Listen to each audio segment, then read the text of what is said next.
নমস্কার বন্ধুরা, মনির রান্নাঘরে আপনাদের স্বাগত। আজকে চলে এসেছি চিকেন কিমা দিয়ে ছোলার ডালের রেসিপি নিয়ে। রেসিপিটি ভালো লাগলে একটি লাইক করবেন এবং চ্যানেলটিকে সাবস্ক্রাইব করবেন। আশা করব পুরো ভিডিওটা দেখবেন। তো প্রথমে আমি কড়াতে 2 চামচ তেল নিয়ে নিয়েছি। তেলটা গরম হলে তার মধ্যে 2টো শুকনো লঙ্কা ফাটিয়ে তেলের মধ্যে দিয়ে দিলাম। 1 চা চামচ গোটা জিরে তার মধ্যে দিলাম।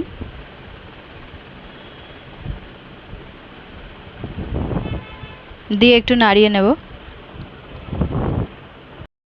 2টো পেঁয়াজ কেটে রেখেছিলাম, পেঁয়াজটা তেলের মধ্যে দিয়ে দিলাম। পেঁয়াজগুলোকে একটু লাল লাল করে ভেজে নেব। পেঁয়াজটা লাল করে ভেজে নেওয়ার পরে আমি অ্যাড করব 1 টেবিল চামচ আদা বাটা, 1 টেবিল চামচ রসুন বাটা, 1 টেবিল চামচ লঙ্কা বাটা অ্যাড করে নাড়তে থাকবো। মশলাটাকে পেঁয়াজের সঙ্গে ভালোভাবে ভেজে নেব। অ্যাড করছি পরিমাণ মতো নুন, 1 চামচ হলুদ, আর অ্যাড করছি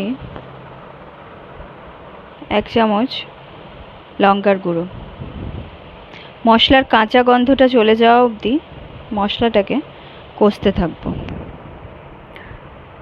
লো টু মিডিয়াম হিটে গ্যাসটা থাকবে, তার কারণ তলাটা লেগে যেতে পারে।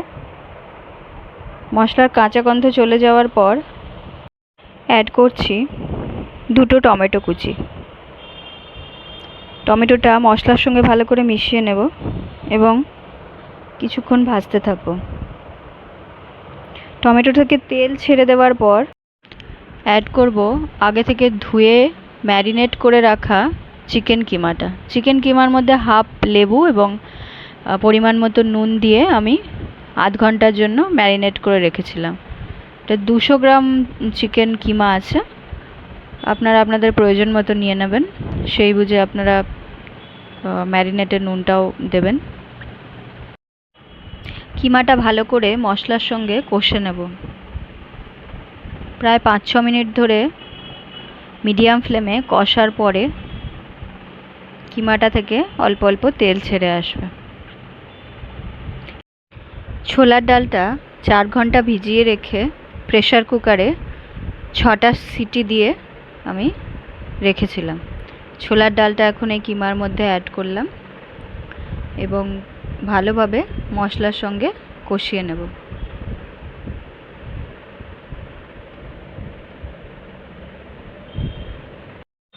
ছোলার ডালটা মশলার সঙ্গে কষানো হয়ে গেছে। অন্যদিকে একটা পাত্রে আমি গরম জল করতে দিয়েছি। ওই গরম জলটা এর মধ্যে ঢালবো। গরম জল যে কোনো রান্নার স্বাদটা একটু বাড়িয়ে দেয়। তো 3 বাটির মতো গরম জল আমি ঢেলে দিলাম। দিয়ে ঢাকা চাপা দিয়ে 10 মিনিটের জন্য আমি রান্নাটা হতে দেব। 10 মিনিট পর ঢাকনাটা খুললাম। কিমাগুলো সম্পূর্ণ সেদ্ধ হয়ে গিয়েছে। এই পর্যায়ে আমি একটু নেড়ে চেড়ে নিয়ে গরম মশলা 2 চামচ অ্যাড করব। এই একটু জল থাকলে ভালো, কারণ এটা টেনে নেবে রান্নার শেষে। রান্নাটা হয়ে গেছে।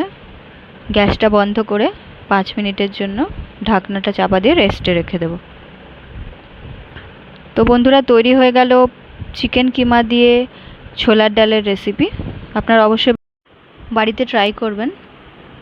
Thank you for watching.